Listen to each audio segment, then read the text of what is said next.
दोस्तों आज के वीडियो में अपन स्टेट ओपन बोर्ड कक्षा 10th के गृह विज्ञान होम साइंस का पेपर 216 कोड नंबर जो कि 18 अक्टूबर को होने वाला है उसके बारे में डिस्कस करेंगे कि 18 अक्टूबर को कक्षा 10th के लिए होम साइंस गृह विज्ञान का पेपर किस तरह का आएगा, कौन से टॉपिक आपके इम्पोर्टेंट है, कौन से अब आपको टॉपिक पढ़ने हैं ताकि जो 18 अक्टूबर को एग्जाम होगा उसमें वही क्वेश्चन देखने को मिलेंगे। तो दोस्तों वीडियो के अंत तक जरूर बना रहिए और हमारे चैनल पर नए हो तो सब्सक्राइब करिए, वीडियो को अधिक से अधिक शेयर कीजिए। इसके अलावा दोस्तों अगर स्टेट ओपन बोर्ड के किसी भी प्रकार के अगर आप पीडीएफ या नोट्स या कुछ भी स्टडी करना चाहते हो तो कमेंट करके जरूर बताइए ताकि उसी सब्जेक्ट के आपके स्टडी करवाए जाएंगे। ठीक है फ्रेंड्स, तो दोस्तों अपन अब समझ लेते हैं कि जो होम साइंस है गृह विज्ञान है 216 कोड नंबर में किस तरह के मार्क्स होंगे। तो दोस्तों 15 नंबर के तो आपका प्रैक्टिकल एग्जाम होगा होम साइंस का, इसके बाद 85 नंबर का आपका एग्जाम होगा, उसमें से आपके 9 नंबर तो आपके शतरंग भेजे जाएंगे और 76 यानी 76 नंबर का आपका थ्योरी पेपर होगा। ठीक है, अब दोस्तों अब बात कर लेते हैं कि इस बार कौन से टॉपिक इंपॉर्टेंट है, कौन से टॉपिक आपको अक्टूबर को जो पेपर होगा उसमें वही टॉपिक आपको देखने को मिलेंगे, वही क्वेश्चन आपको देखने को मिलेंगे। यहाँ दे रखा है यदि आप अत्यधिक मात्रा में वसा लेंगे तो क्या होगा। दोस्तों अत्यधिक मात्रा में अगर आप वसा का उपयोग करेंगे तो आपके मोटापा बढ़ जाएगा, इसका आंसर होगा मोटापा बढ़ जाएगा। तो दोस्तों आपको जैसे कि वसा, प्रोटीन और खनिज लवण इनसे रिलेटेड आपको अच्छी तरह से पढ़ना है क्योंकि ये नॉर्मल चीजें होती है और इसके जो क्या फायदे हैं क्या नुकसान है तो ये भी आपको ध्यान रखना है क्योंकि दोस्तों यही चीजें आपके होम साइंस में और गृह विज्ञान में आपके स्वास्थ्य से संबंधित बोध को आपको पढ़ना है डिटेल से। इसके बाद बात करें तो यहाँ पे एड्स का फैलाव किससे नहीं हो सकता। तो दोस्तों एड्स का फैलाव किससे नहीं हो सकता, तो यहाँ से आप ऑप्शन पढ़ सकते हैं जैसे कि छींकने से एड्स का फैलाव नहीं हो सकता है। ठीक है, अब देखिए दोस्तों यहाँ पर आप बात करो तो रोगों के बारे में भी क्वेश्चन पूछ लिए जाते हैं, यानी रोग से रिलेटेड भी आपको पढ़ने हैं, यानी एड्स से संबंधित पूछ लिया तो इसका मतलब रोग से संबंधित भी आपसे क्वेश्चन पूछ सकते हैं। इसके बाद बात करें तो मलमल कपड़े के गुण हैं। अब देखिए दोस्तों मलमल कपड़े के गुण क्या है इसके बारे में आपको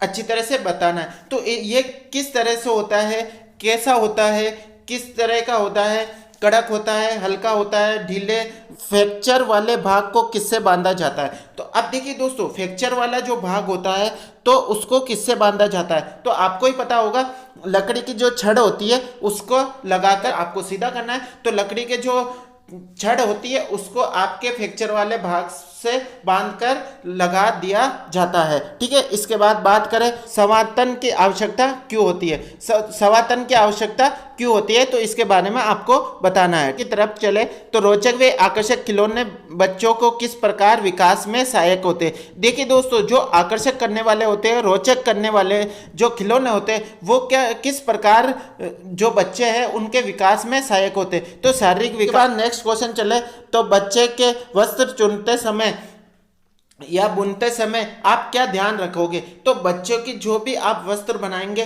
तो उसमें क्या होगा, उसमें आपको साधारण चीजें, नरम चीजें ये ज्यादा यूज करनी होगी। ठीक है दोस्तों, ताकि बच्चे को ज्यादा दिक्कत ना हो। ठीक है दोस्तों, तो इस तरह की आप चीजें ध्यान में रखना है। इसके बाद नेक्स्ट क्वेश्चन की तरफ चले तो संतुलित आहार से आप क्या समझते हैं। जैसे कि मैंने पहले भी बताया था खनिज लवण, संतुलित आहार, प्रोटीन, विटामिन इन सभी से आपको क्वेश्चन पूछे जाते हैं। तो इस तरह के क्वेश्चन आपको अच्छी तरह से पढ़ के जाना है। संतुलित भोजन से तो हर बार क्वेश्चन देखने को मिलता है। तो संतुलित भोजन से आप क्या समझते हैं, जिनमें सभी पोषक तत्व उपस्थित होते हैं वो संतुलित भोजन होता है। ठीक है फ्रेंड्स, तो इसके बाद बात करें तो भोजन पकाने के 4 लाभ। अब देखिए दोस्तों भोजन पकाने के 4 लाभ बताने आपको किस तरह से भोजन पकाया जाता है। ठीक है दोस्तों, क्योंकि अगर आप किसी भी भोजन को पकाते हो तो उसको अधिक धोए नहीं और उसको अधिक बार धोए नहीं, क्योंकि अगर आप अधिक बार उस चीज को धोएंगे या उस आइटम को धोएंगे तो उसमें क्या होता है कि उसमें जो भी खनिज लवण होते हैं या उसके जो प्रमुख तत्व होते हैं वो नष्ट हो जाते हैं। तो इन चीजों का भी ध्यान रखना चाहिए। ठीक है फ्रेंड्स, अब दोस्तों नेक्स्ट क्वेश्चन की तरफ चले तो गृह विज्ञान जो विषय है वह लड़के लड़कियों दोनों के लिए उपयोगी है या नहीं है, इसको स्पष्ट करना है। तो दोस्तों दोनों के लिए उपयोगी है, इसको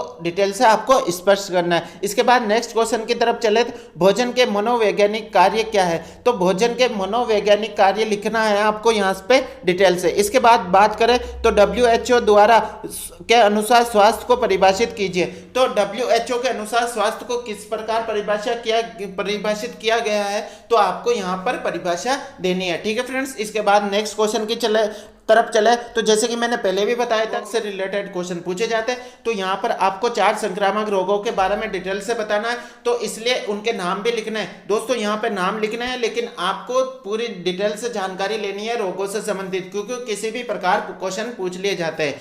ठीक है दोस्तों, इसके बाद बात करें तो ड्राई क्लीनिंग को समझाइए, यानी हमें ड्राई क्लीनिंग कैसे करते हैं उसको समझाना है। ठीक है दोस्तों, इसके बाद नेक्स्ट क्वेश्चन करें तो जैसे कि बंदेज रंगाई की किन्हीं 4 तरीकों की, बंदेज रंगाई यानी उनके रंगाई किस प्रकार की जाती है, उसको किस प्रकार कतन किया जाता है, कैसे काटा जाता है, किसे अलग किया जाता है, ये सभी जानकारी आपको रखनी बहुत जरूरी है।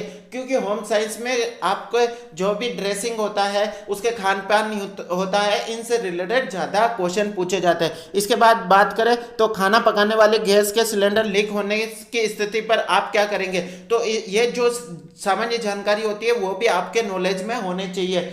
क्योंकि दोस्तों कभी कभी ऐसे घटनाएं हो जाती है, तो वहां पर आप क्या करेंगे, ऐसी जानकारी रखना बहुत ही जरूरी है। इसके बाद बचत क्या होता है, बचत कैसे करते हैं, बचत क्या होता है, इनके बारे में भी आपको क्वेश्चन पूछ लिए जाते हैं, तो यहाँ पर आपको जानकारी रहनी चाहिए। इसके बाद नेक्स्ट क्वेश्चन की तरफ चले तो सुरक्षित प्रसव से आप क्या समझते हैं, तो प्रसव से संबंधित आपको अच्छी तरह से, डिलीवरी से संबंधित अच्छी तरह से जानकारी रखनी है, ताकि कहीं पे आपको इस तरह के क्वेश्चन पूछ लिए जाते हैं। इसके बाद बात करें तो हम अपने बुजुर्गों के प्रति आदर किस प्रकार प्रदर्शित करते हैं, तो इस पर भी क्वेश्चन पूछ लिए जाते हैं बड़े बुजुर्गों से संबंधित। इसके बाद नेक्स्ट क्वेश्चन की तरफ चले तो मूल्य से आप क्या समझते हैं, तो किसी भी चीज के अगर जैसे प्राइस को मूल्य कहते हैं, तो इससे आप क्या समझते हैं, इसके बारे में आपको बताना है। ठीक है दोस्तों, इसके बाद बात करें तो डेवलपमेंट, विकास किसे कहते हैं, किसी चीज का विकास किस प्रकार किया जाता है, जिसे किसी एरिया का डेवलपमेंट करना है, विकास करना, तो किस प्रकार करना है,